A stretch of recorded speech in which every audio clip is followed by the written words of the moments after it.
Hello, everyone. While Trump is pouting about not being invited to the summit in China, while India, Russia, Iran, and Turkey have been invited, Zelensky is spending his time more productively meeting with closer allies, the Nordic and Baltic leaders. That that is a group of allies that have been truly remarkable in their support of Ukraine because all of them have a history with Russia. The group includes Denmark, Estonia, Finland, Iceland, Latvia, Lithuania, Norway, and Sweden. Of those, Estonia, Latvia, Lithuania, Finland, and Sweden have all had armed conflict with Russia in the past, are still being threatened by Russia, and all had land disputes, sometimes unsuccessful, with Russia. Particularly, ask Finland, ask them about Karelia and how that happened. So this is what I would call a group of motivated allies who understand what Ukraine is dealing with and who very much do not want Russia to win. What is amazing about some of these is that these are not big countries. These are not huge economies. And yet their commitment to supporting Ukraine is truly remarkable. I already provided an example of Estonia, who set aside a fixed percentage of its GDP to go to Ukraine for as long as it's necessary. That's what I call a friend in need. Now, why is this kind of it's a pre-meeting to a larger European meeting? Well, because I think it's nice to just go and get some moral support in addition to the actual support. Because when we're talking about an all Europe meeting, Zelensky will have to also deal with some serious opponents like Hungary, like Slovakia, like Bosnia, all of which support Russia. So, having a powwow with people who are unquestionable in their support of Ukraine is a useful move, and it's a morale booster, truth be told. And let's not forget, this comes on the heels of some serious developments in addition to the war itself. So we're still investigating the murder of former Speaker of Ukrainian Parliament, Andrei Parubi.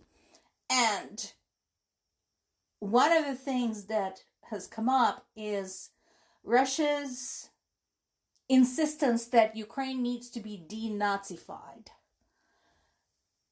Parubi was very pro-Ukrainian, as much as he was pro-European. And here's the thing. So Russia will continue saying that Russians in Ukraine are being abused. That is not true. They're also complaining that Russian people living in the Baltic states are being abused. So let me explain to you what they mean.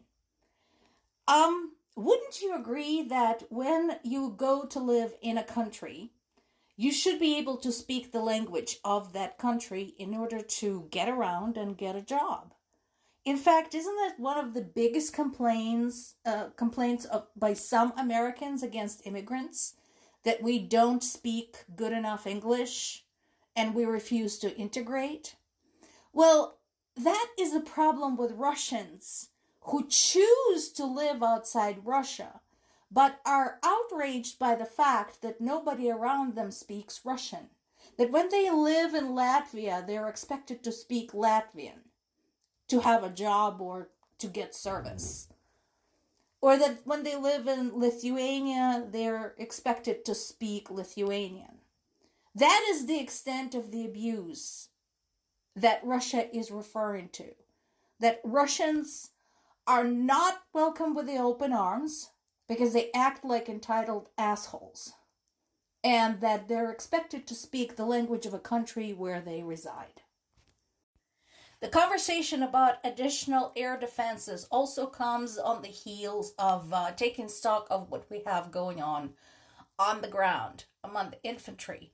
And this is where I am concerned about the approach by the current Ukrainian military commander, Syrsky, because his nickname is the Butcher among some military circles.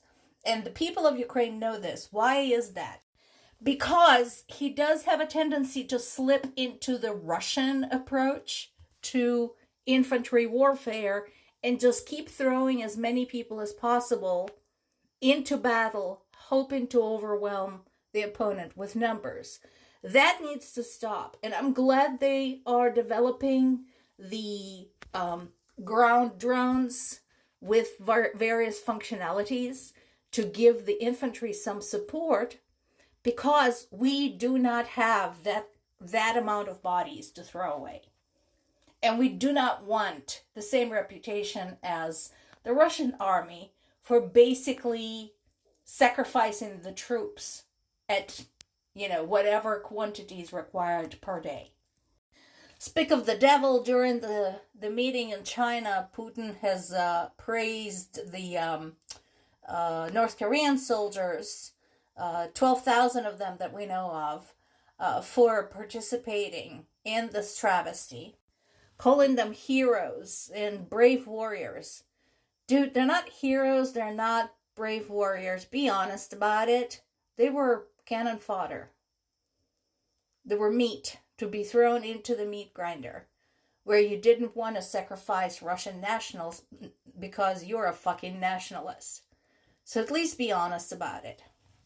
And another statement from Putin saying that end the war via talks or I will end it by force. As opposed to what?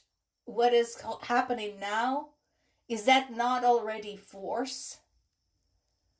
And over the whole last year, your troops were only able to make 1% worth of territorial gain. You realize you don't scare anybody anymore. Everybody just hates you. And you've ruined the relationship between Russia and Ukraine for flipping ever. Hey, maybe not forever, but for a very long time. Probably decades. Could be over a century.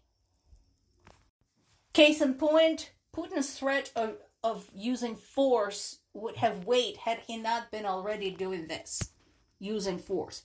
And once again, this came close to home for NATO. They had to scramble their jets because the towns targeted this time around were very, very close to Polish border. And again, it's the same MO that we have been seeing basically all summer. There'd be like a day or two of a breather, and then another attack with multiple hundreds of projectiles involved. In this particular case, we had 502 attack and decoy drones plus 24 missiles. And once again, it was an overnight raid. So they knew people would be at home looking to get some rest, and they bombarded them. Most of the drones were shut down, but 69 of them and 3 missiles did hit. This was across 14 locations, and of course there's always the danger of falling debris. The regions targeted were Lviv, Ivano-Frankivsk, Khmelnytsky, and Lutsk. This is all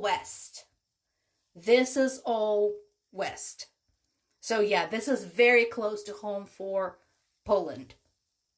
And again, the targets included civilians and civilian infrastructure. There were fire at an industrial site, and this is all happening 40 miles away from the border. Think of any place 40 miles away from where you sit right now, and imagine it getting hit with a ballistic missile. More to come.